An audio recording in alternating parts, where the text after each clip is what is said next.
Well, hi and good morning. A beautiful sunny day here on the shores of Lake Couchiching. The ice has melted off the lake, so the lake is blue again. And a snowstorm is predicted for a couple of days from now. Holy smokes, what is it, April 4th today? April 4th, snow coming. So let me set a couple things straight here. I was in here last night just quietly studying the schematic and the radio a little bit, just for a few minutes, and hey, the output tubes in this radio are 6K6s. On the schematic, it's shown as a 6F6, because this isn't the correct schematic, at least in the output area in particular. This single-ended radio works with a 6F6, and the tubes in here are 6K6s. I think all those 6 tubes, 6V6, 6W6, 6F6, 6K6, all these tubes, I believe they're all output tubes and they all have the same pin out. I'm not sure on that, but I think they do. Should look into that, because that means you could just pop these tubes in and out of different tubes into the same radio and maybe get it working with a different tube. Not recommending that, just a crazy thought. Never mind the crazy thought. Now the other thing is, excuse me, I was claiming this tube here, the one that's just before the two output tubes, is a detector tube, which would be producing the audio signal, and that this tube must have been a last IF tube or something like that. Detector, IF amplifier, no. This is the detector tube. I even popped the tube out and looked at it. It's a 6SQ7. I should have given my head a squeeze. That's a detector tube. So this one here is required to produce a inverted signal for the two output tubes to work. The two output tubes are in push-pull configuration, and they require the signal being presented to them, one of them correctly and the other one 180 degrees out of phase. You can read about that if you want. So that's what this tube is doing here. It's the inverter tube. So that's the story. So that could be why only when I finally started working on this one did the radio come more to life. So now, what am I doing today? Today, I'm going to get rid of these two. And there's a big one back here. I'm not sure what it's doing. I'm going to get rid of these two. Now we're up in the part of the radio which probably matches this schematic just about exactly. So I may have more luck in figuring out exactly what I'm doing. Haha. Now, put these back up here for some reason. So no reason to operate the radio. Let's just go ahead and we'll go after these guys here. It's physically large.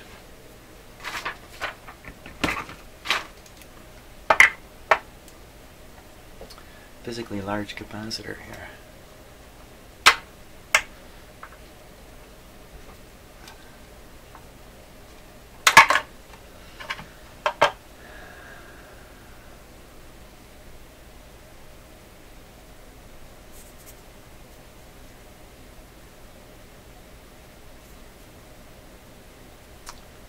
Point one.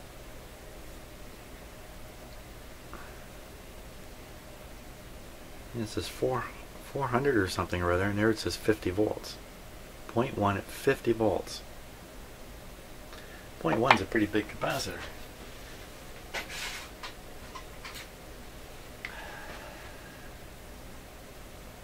So here's a 0.1 here. A little change in size over the years. 0.1. What are they doing with a 0.1? There's a 0.1 right there. Let's see, one side is going to the chassis, so this is to drain off something, probably draining off unnecessary radio. No, you wouldn't want to drain away radio signals here just yet, because this is all IF. It must be in, oh, it's right across the 270 ohm. Very hard to see. K. Oh, it's a bypass capacitor. It's a bypass capacitor. Bypassing this 270 ohm. Probably the same thing going on in here. That means another cathode resistor.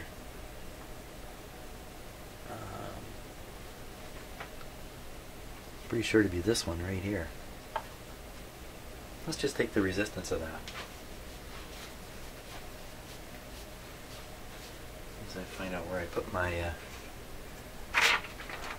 my voltage meter. Oh, okay. Have to go running for it. And maybe another thing I need to set straight. I don't know if anybody commented on this, but I did a tube testing video I posted just a short while ago, just testing a few clearly bad tubes.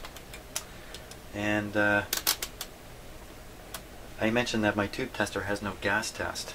Well, that's not true. That tube tester does have a gas test, and actually it's quite interesting. I read up on the manual. Hey, it's good to read the manuals once in a while. I got the manual, read, I found this gas test. Oh, that's very interesting. Now, I did have that gassy tube, and I did test it again to see if the gas test would show the gassy tube, but I think with the tube is full of air. I think it's beyond testing.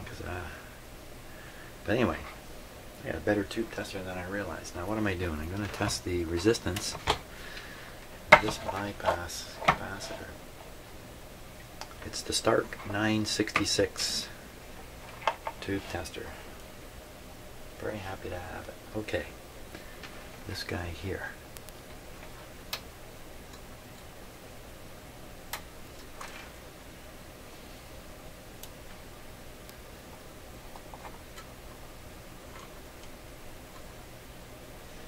$396, so just under 400.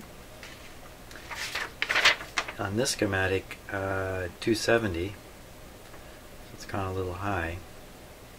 How about the next tube over? Is it doing the same thing? Where's the K?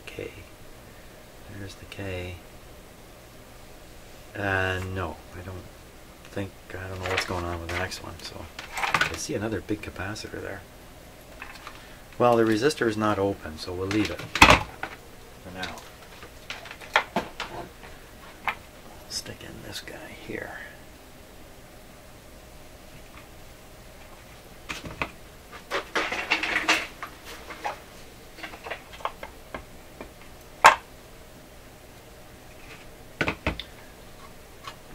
Big long leads on it. I just cut some off here.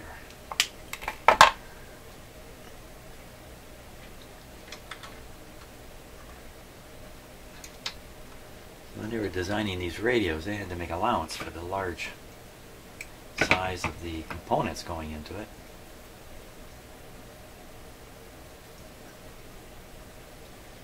I had to figure all that out. I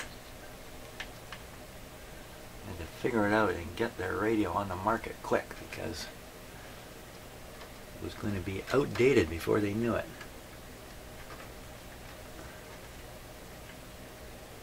A little like today with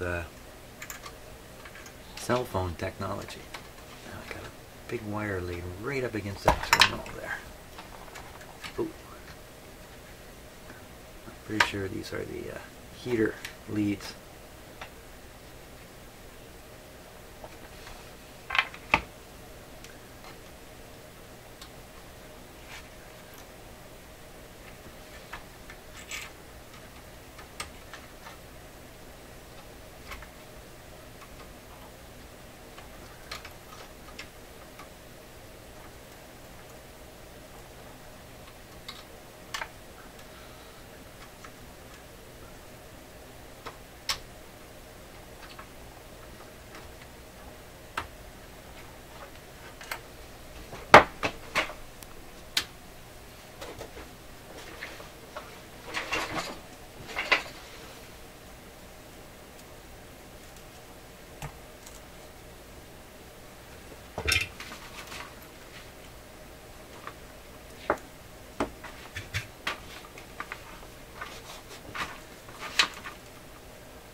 is this likely to bring the radio back to service? Well, I think we can bet this is a leaky capacitor, and we can bet its internal capacitance is not where it should be either. I don't think that's going to make the radio work better. How much worse could it be? So if you don't bypass a cathode resistor, some of the signal that you're trying to pass through the tube will be dissipated across the cathode resistor. And you won't get as much oomph on the output side of that tube as you really should. So make the radio weak. Here in the IF, it would make it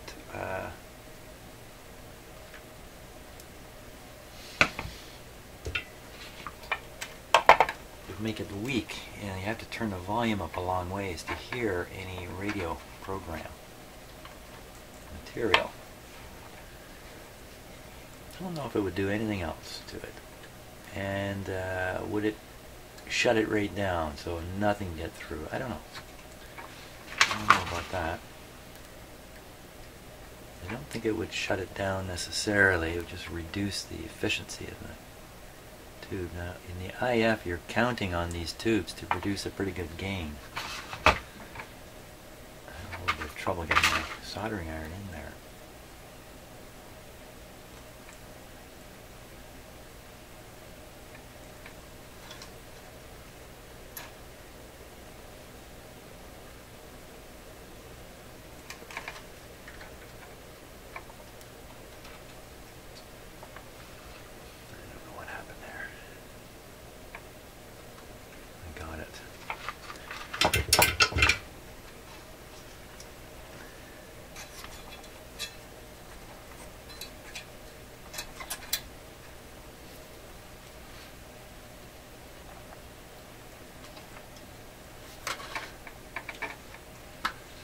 Didn't think I had it very good. It just popped right off.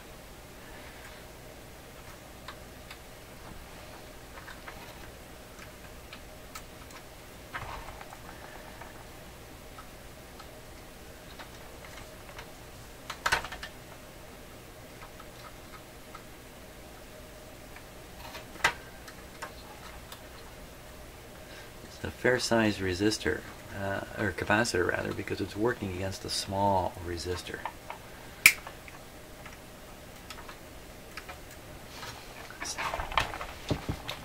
Sometimes having to work on a turntable doesn't really help, you know. Can you tell I'm rushing along this morning? Because I'm way behind schedule here. Yeah, rushing is not good.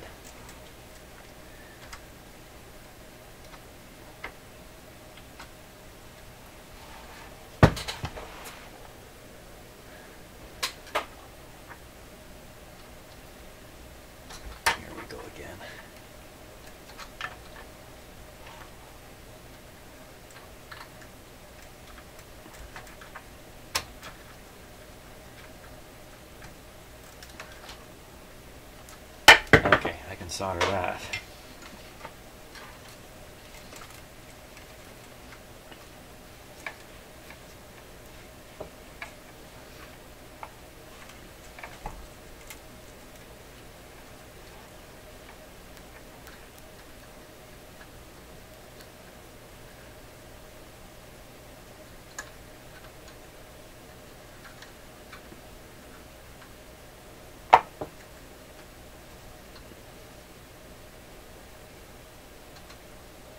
You know, when I compare this work to surgery, I should probably really be comparing it to dentistry. I think that might be a more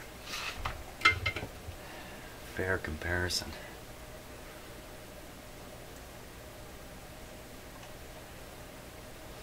Okay, he's in there good. That guy's done. We'll go after this one, which I'm sure is serving the same kind of purpose.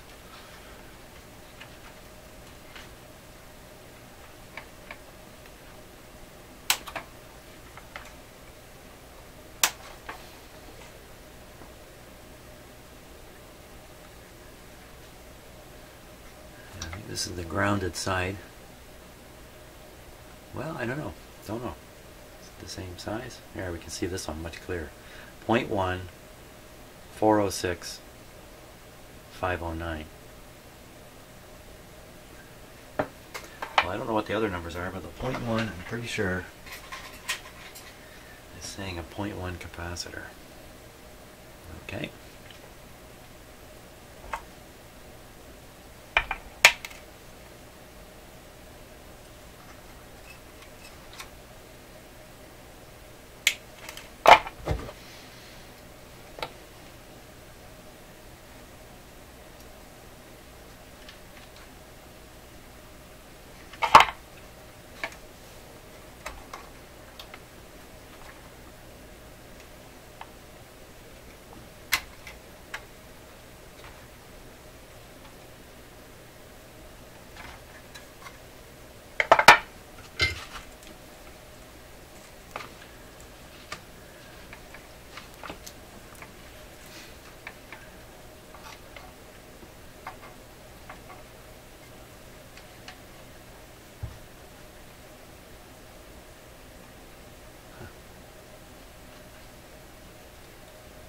Can't see what I'm doing.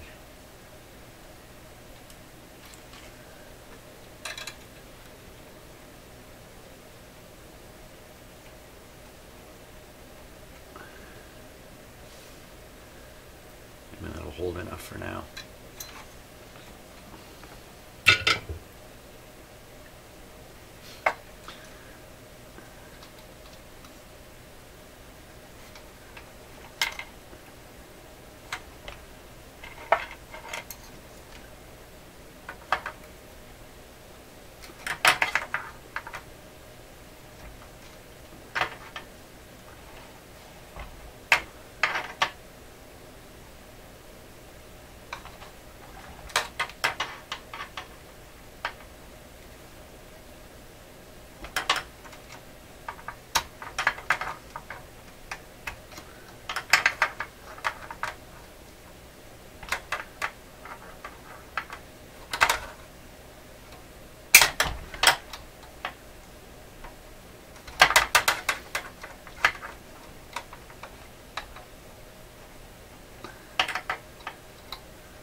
Good.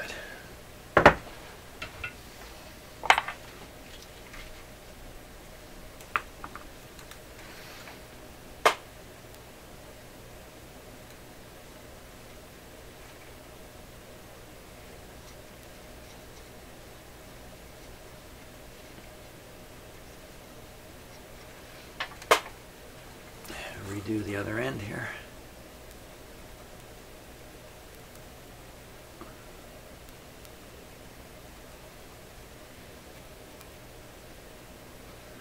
Good. That's those two. And I got this big honker here.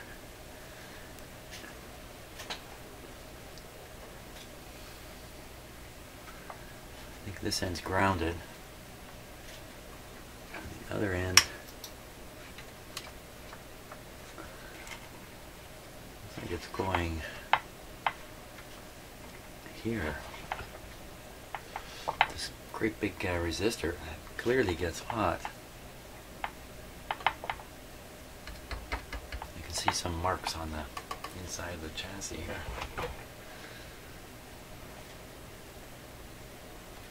Well, I'm a little hesitant because I don't know what it is. It looks like it's just positive down here, so it's some kind of a electrolytic capacitor. So let's get it out.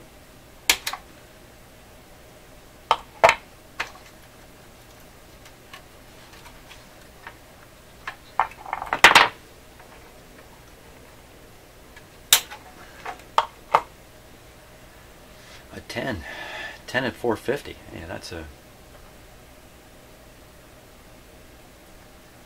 darn good looking capacitor. Looks like it's all sealed through here. Not so waxy on here, but I'll bet you this guy's still good. 10 at 450. Wow, if I got something like that. 10 at 450 with the positive end down here. Okay, gotta go capacitor diving here. Well, I'm going to have to go with a much bigger capacitor. To get the voltage rating of 450, the only capacitors I've got are basically 50 microfarad. So you put a 50 in place of a 10. I'm pretty sure all that other capacitor was doing is just draining something to ground. So I'm not too worried about this being that much bigger. The only reason they didn't put a 50 in there to start with is this would have been a lot more expensive than the 10. So they're going to put in as small as they can get away with. Putting in bigger in this case, don't think it's any kind of a risk, really. So I think I'm going to connect it up here at the top first. Make sure I get this right. Negative. This is the negative terminal.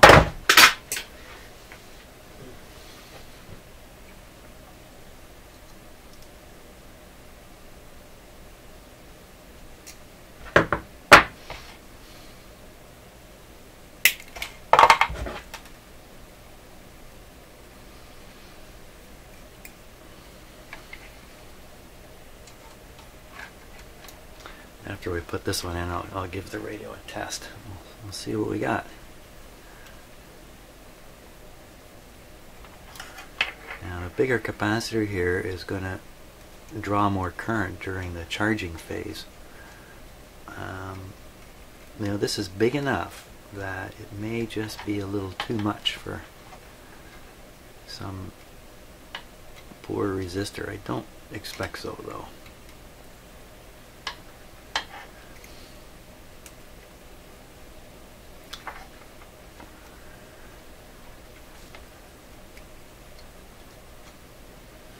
Once the radio is fully operating, it won't make any difference if this is a 10 or a 50. I think the issue is just around the startup.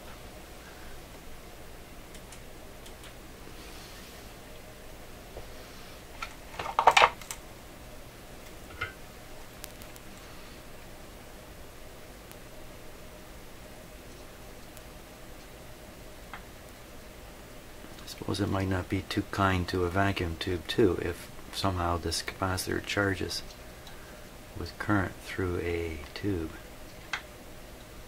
But again, it won't last long. It only happens when the radio is starting up. The radio starts up from cold, so it's got a little more thermal capacity in it. Ooh, is this going to make it?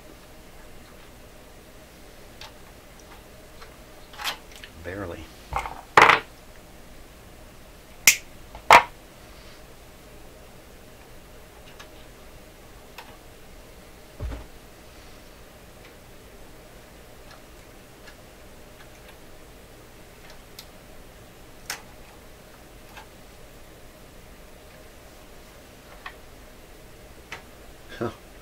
Wow, I didn't leave myself any extra here.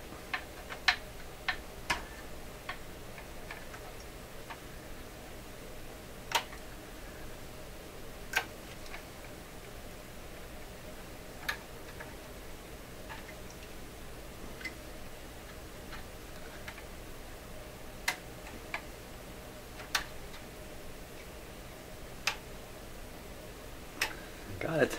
Got it good.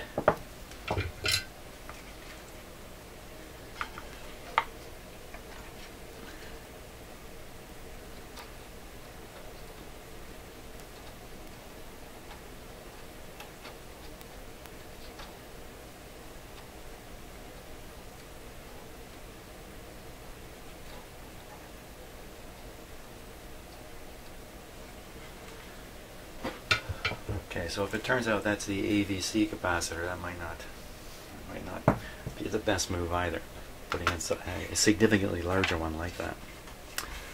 Let's see. I don't think it'll hurt the radio, I mean. Let's get these wires up and out of the way again.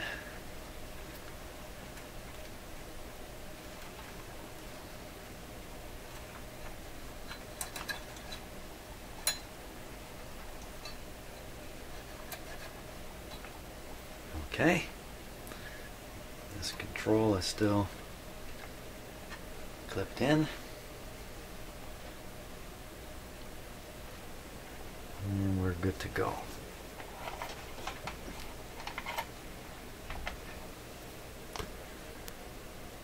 Okay, there we go. Just making one more check. Now, I've done a fair bit of change, so let's take a look at the, keep an eye on those light bulbs up here. Beautiful, just barely coming on. You probably couldn't even see it on the camera. No rush of current.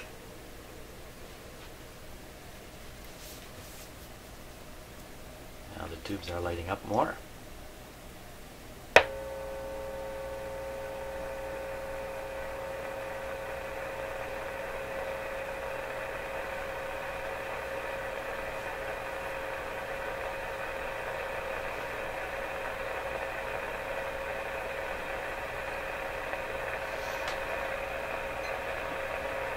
Radio's drawing 50 watts on a 100 volt or so.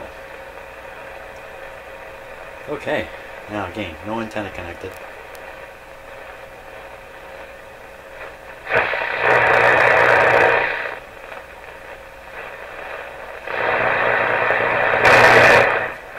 Bass response is really good, and my table is shaking with that sound. I can't hear it, I can feel it.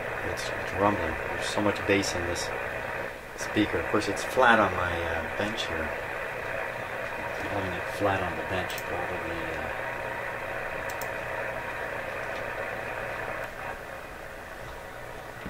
probably restricting some of the sound. Okay. Well, we're not likely to tune anything in, but I think it sounds even better now.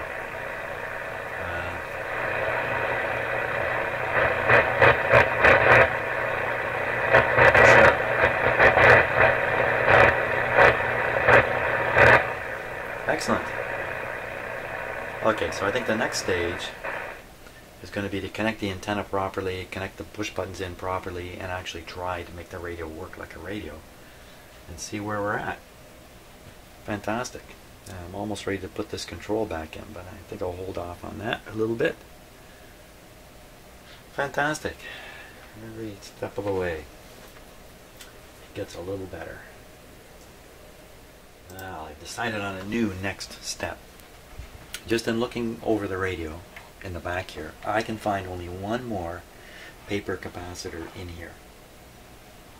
I'm looking as carefully as I can because it can certainly be hidden way back in here. There's one right in here. A little tough to get to. But I think it's worth getting rid of. Just based on the test of the first two, how terrible they were, and they all look the same, so I think they're all these paper ones are shot. I gotta get at this guy here. Let me get just a bit of a closer look at the situation.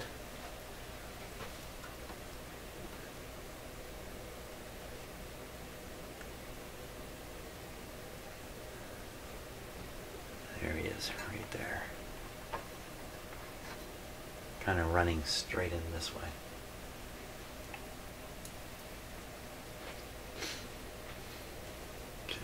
Move the camera here, give me a little better work access to it.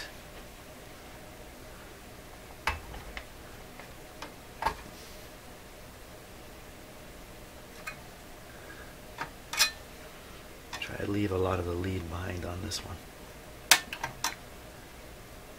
I gotta get it from way down there.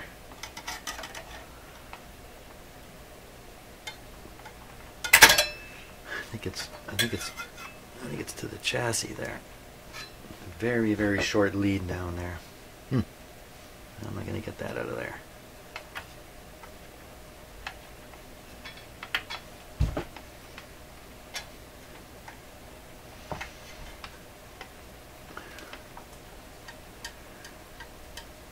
There, I pulled it a bit.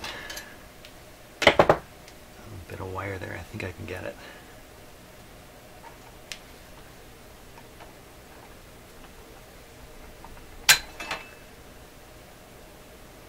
Oh, I got it all right. Where'd it go?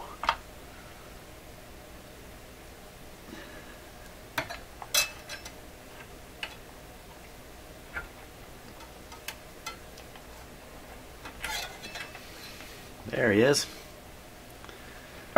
Not looking too good. 0.01.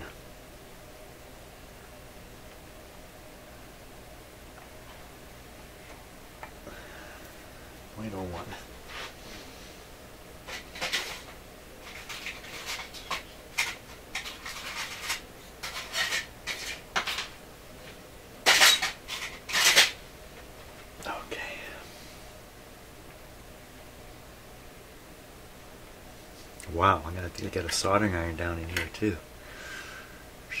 Well, yeah. This plate can come out. Is that worth doing? Screwed in without nuts. You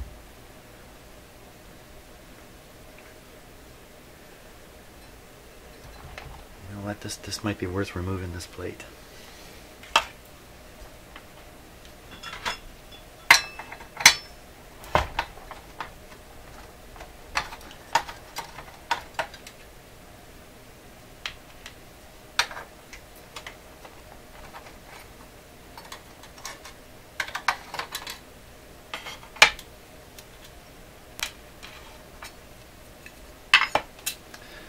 That's going to make things a little easier.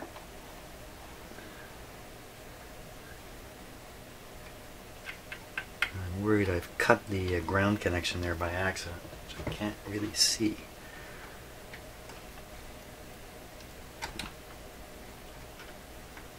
No, I'm sure that's solid. Okay, so I just got to get onto this. That's a lot easier to do than what I was facing before. Out to here, you want to make this lead as short as possible, just like they had that capacitor in there. Now it may be it was crammed in there because it was a big capacitor relative to the space they had reserved for it, or they may have been doing their best to make sure that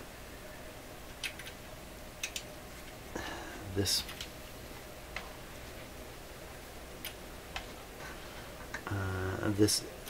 lead I'm working on is as short as possible.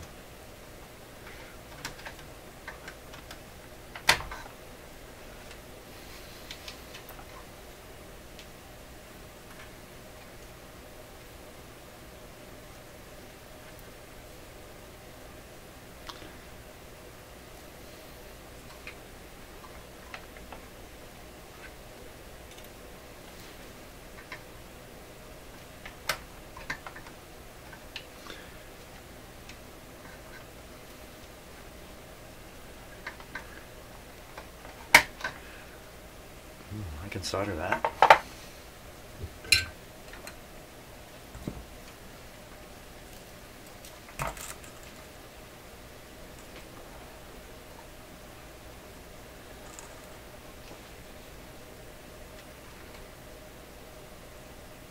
Just checking the focus on my camera here.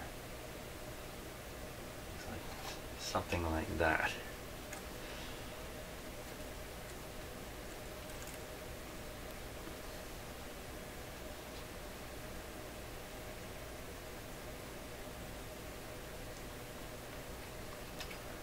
Good thing that metal plate was able to be removed.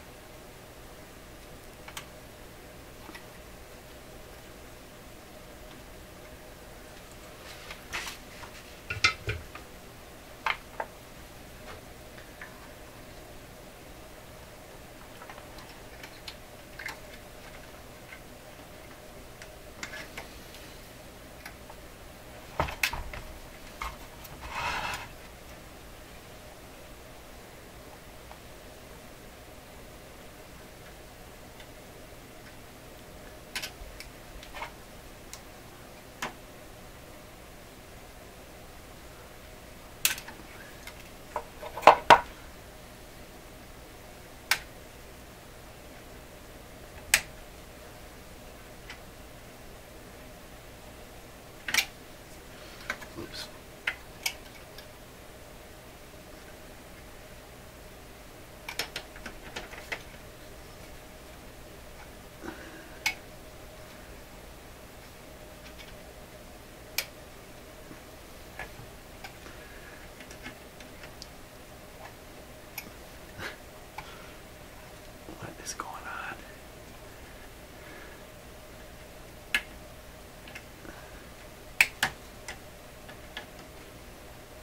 Yeah, I whisper when I don't want you to hear what I'm saying.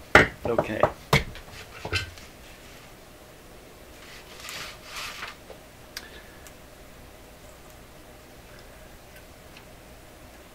So this is the end of the paper capacitors as far as I believe. Might be something going on at the antenna.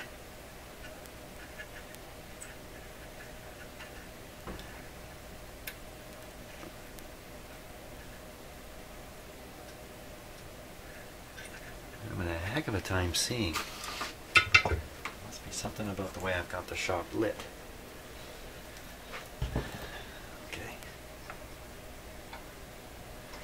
Okay, let's put back the metal plates.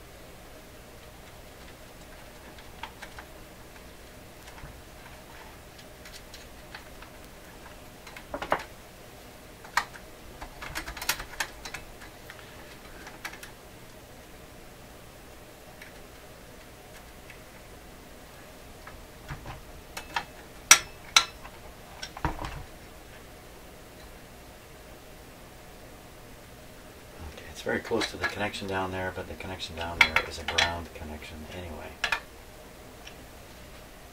Don't think it would matter if it was even touching. Okay, now we are ready. We are ready to give this guy a test again. Okay, so these are hanging out here free. They're okay like that. Everything else is the same as it was. Volume's down this time. Power on. Okay, the lights are lighting up very slowly, the dim lights. Turn up the volume a bit. I still don't have the antenna really connected to this radio.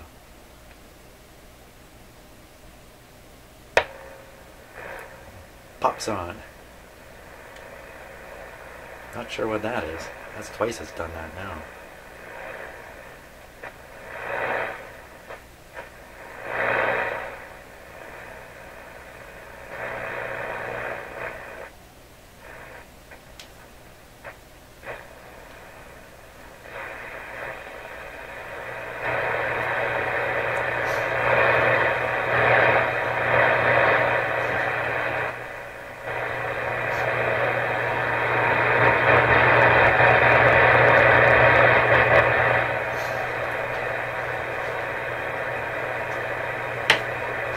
Let's be crazy, we'll hook up an external antenna here.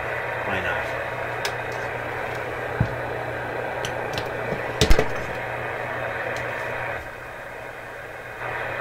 The speaker's got a bit of a hum in it.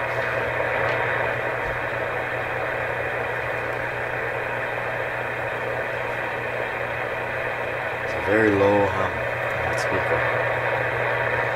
Okay, we'll put on this guy here.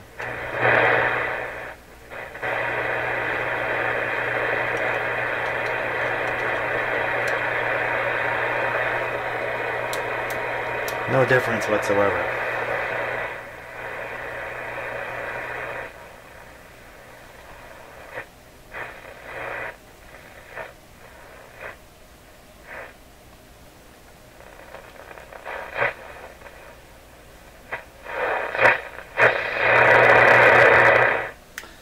No luck so far, but that's okay. So I think we've gotten rid of all the tired paper capacitors now. We still have all these black molded ones in here. There's a good chance most or all of those are good. Even the split one may still be doing its job good enough. So I'm not going to race in and start changing all these yet.